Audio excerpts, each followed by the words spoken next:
3, versículo 8. Aleluia.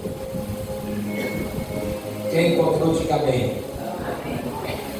Irmãos, é a palavra de Deus, amém? Diz assim: quem pratica o pecado é do diabo, porque o diabo vive pecando desde o princípio. Vou repetir: quem pratica o pecado é do diabo, porque o diabo vive pecando desde o princípio. Aí tem um ponto, irmãos. O texto não termina aqui. Sabe quem escreveu esse texto, irmão? Foi o apóstolo do amor. A Bíblia fala que tinha um apóstolo que ele recostava no peito de Jesus. O apóstolo do amor. Qual era o nome dele? João. E João escreve: quem pratica o pecado do diabo, porque o diabo vive pecando desde o princípio. Aí tem um ponto. Aí o tema da mensagem é esse, ó. Para isto o Filho de Deus se manifestou, para desfazer as obras do diabo. Amém? Para isto o Filho de Deus se manifestou, para desfazer as obras do diabo. Feche os teus olhos, querido Deus. Fala conosco, Pai, através da tua palavra. Ministra os nossos corações de uma forma toda especial. Mude a nossa história. Mude histórias aqui, Pai, em nome de Jesus. Amém. Se assente. Meus irmãos, quem esteve aqui na oração hoje cedo foi o Ramon e o Genil. E nós temos um texto aqui hoje, a história de um homem. E eu falei para eles: hoje eu vou pregar a história desse homem do culto da libertação. Mas antes de falar da história desse homem, nós precisamos meditar nesse versículo. Esse versículo ele termina dizendo que o Filho de Deus, Jesus, ele se manifestou, ou seja, ele veio do céu, veio à terra com uma missão. Jesus veio a este mundo com uma missão, com um propósito, e a missão dele é desfazer as obras do diabo. A missão de Jesus é desfazer as obras de Satanás. Porque qual é a obra do diabo? Qual é a missão de Satanás? João capítulo 10, versículo 10, nós vamos encontrar, meus queridos irmãos. João capítulo 10, versículo 10, Jesus diz assim, falando de Satanás. Jesus estava se referindo ao diabo. Jesus disse: o ladrão, ele veio para matar, roubar e destruir. Qual é a missão de Satanás, irmãos? É destruir, é matar, é roubar. Mas aí Jesus disse: eu vim para que tenham vida e a tenham com abundância. Amém? Jesus, o inimigo veio para roubar, matar e destruir, mas Jesus veio para dar vida e vida com abundância. Ele veio para desfazer as obras do diabo. Deus está me quebrantando muito nesses últimos dias para falar sobre o propósito da vida. Ainda ontem eu fiz uma live, fiz um vídeo falando com o pessoal que fala castelhano, espanhol, porque eu vivi quase 12 anos no Paraguai, minha esposa é paraguaia, meus filhos também, então a gente fala um pouquinho do castelhano. E ontem eu fiz um vídeo falando sobre o propósito da vida em espanhol. E Deus está me quebrantando muito nesses últimos dias para falar sobre o propósito da vida. Porque eu quero dizer para você que está aqui nesta noite: você não é um acidente, você não nasceu por acaso, você não é obra do acaso. acaso.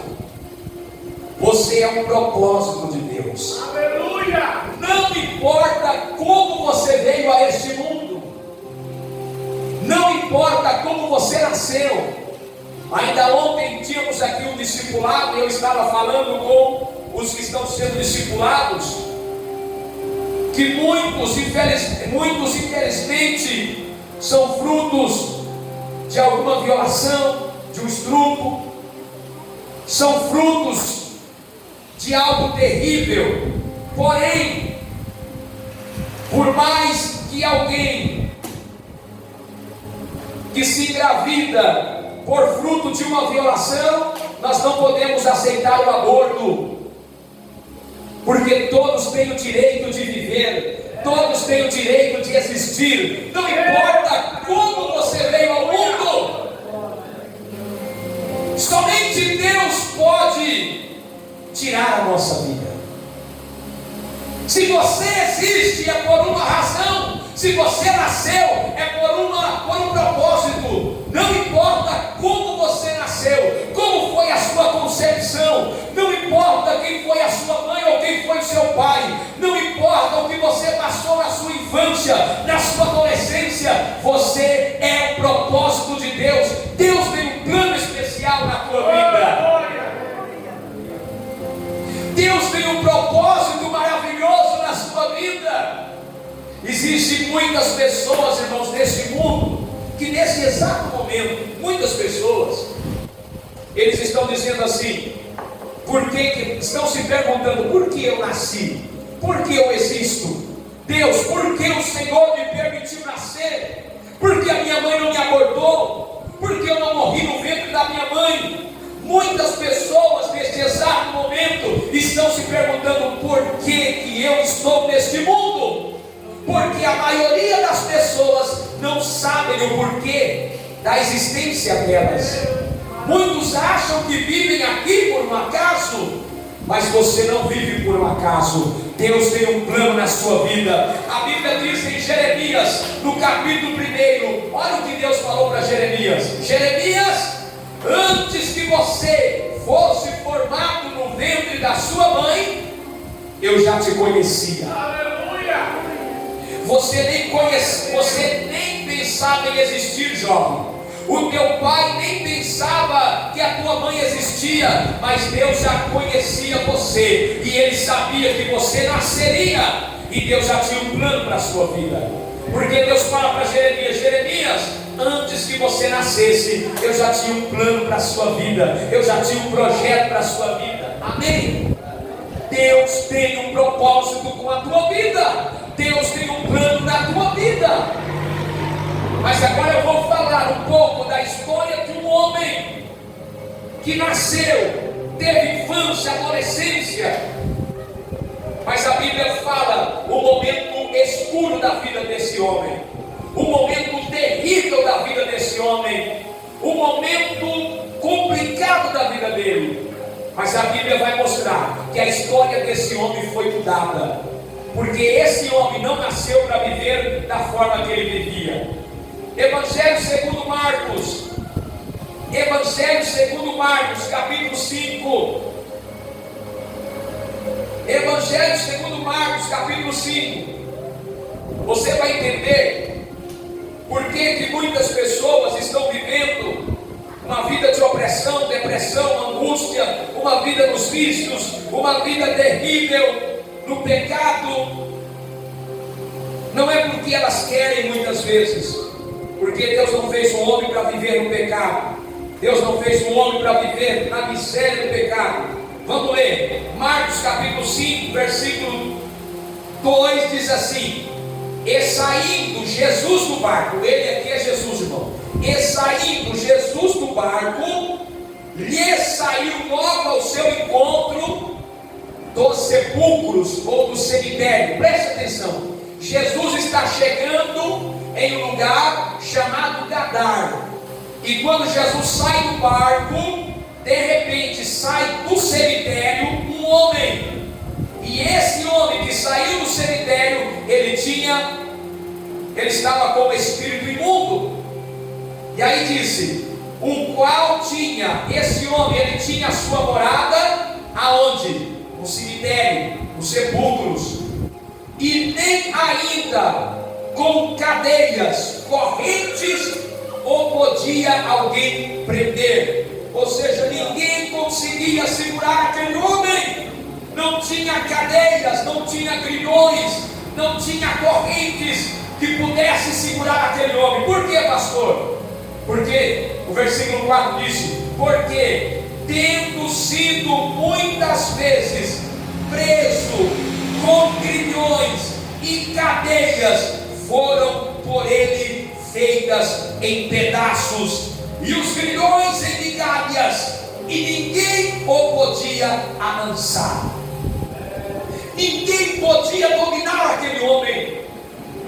As pessoas tentavam prender ele com correntes, com grilhões, mas havia um poder sobrenatural na vida dele, e ele quebrava as correntes, ele quebrava os grilhões. Ninguém conseguia dominar aquele homem, ninguém conseguia amansar aquele homem. Era um homem que aos olhos da humanidade era um caso perdido, porque ninguém conseguia mudar a história dele. Mas o versículo 5 diz: e andava sempre de dia e de noite, fazendo o quê? Clamando pelos montes e pelo cemitério, e se machucando a propósito com pedras. Então, olha, irmãos, a história desta pessoa.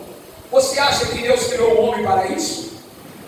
Você acha, quando você lê lá Gênesis capítulo 1, versículo 26, 27, a Bíblia diz que Deus diz assim, façamos um homem a nossa imagem, conforme a nossa semelhança, e domine ele sobre os peixes, sobre o gado, sobre as aves, e etc.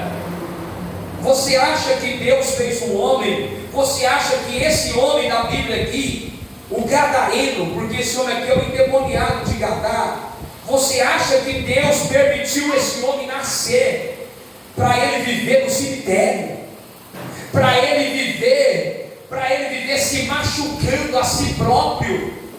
Você acha que esse homem nasceu, foi criado por Deus para viver cheio de demônios? Porque ele vivia naquela situação, não é porque ele queria, não é porque Deus queria, mas é porque Satanás estava tentando destruir o projeto de Deus. Aquele homem era o projeto de Deus. Eu não sei quem foi o pai, nem quem foi a mãe desse homem. Eu não sei o que ele passou na infância dele, mas a Bíblia mostra que na sua idade adulta, ele estava vivendo uma vida sem sentido, uma vida sem propósito, uma vida sem objetivo. Ele estava vivendo uma vida dominada por demônios, e aquele homem não foi feito para isso. Muitas pessoas no mundo estão dominadas por coisas ruins, mas Deus não fez um homem para ser dominado por isso. Foi por isso que Jesus foi lá fazer uma visita. Jesus foi lá na terra de Gadar. Jesus foi lá, e a Bíblia diz que quando Jesus chegou naquele lugar, Jesus mudou a história daquele homem. Jesus repreendeu os demônios daquele homem. Ninguém conseguia prender ele, mas Jesus chegou no lugar e repreendeu uma legião de demônios. E a Bíblia diz no versículo 15, olha aí, versículo 15: e foram ter com Jesus, e viram o endemoniado, o que tivera a legião, como ele estava assentado, vestido em perfeito juízo, e as pessoas ficaram com temor, porque agora eles não viam um homem louco, agora eles não estavam vendo um homem nu andando pela rua, um homem se machucando com pedras, um homem com um semblante horrível, mas eles estavam vendo agora um homem diferente, um homem com a sua sã consciência, um homem sentado, bem vestido, conversando naturalmente. As pessoas, quando viram aquilo, ficaram assustadas, porque eles conheciam aquele homem, sabiam que aquele homem era terrível, Mas quando Jesus chega, Ele muda a história. Não importa o passado, não importa os espíritos que estão na vida da pessoa, Jesus, Ele muda a história. E a Bíblia diz que Jesus mudou a história desse homem. A Bíblia diz ainda, meus irmãos, no versículo de número 20, versículo 19, 18: e entrando Jesus no barco, o que era endemoniado pediu a Jesus, dizendo: Jesus, deixa eu ir contigo. Aí sabe o que Jesus falou para aquele homem? Jesus não permitiu, mas Jesus disse: vai para a tua casa, para os teus, e fala para eles quão grandes coisas Deus tem feito na sua vida e como Ele teve misericórdia de ti. E o versículo 20 diz: e ele foi, o homem que era endemoniado antes, mas que encontrou Jesus e teve a sua vida mudada, ele sai agora e ele começa a anunciar a palavra de Deus, e ele começa a falar para as pessoas quão grandes coisas Jesus fez na vida dele, quão grandes maravilhas Jesus fez na vida dele.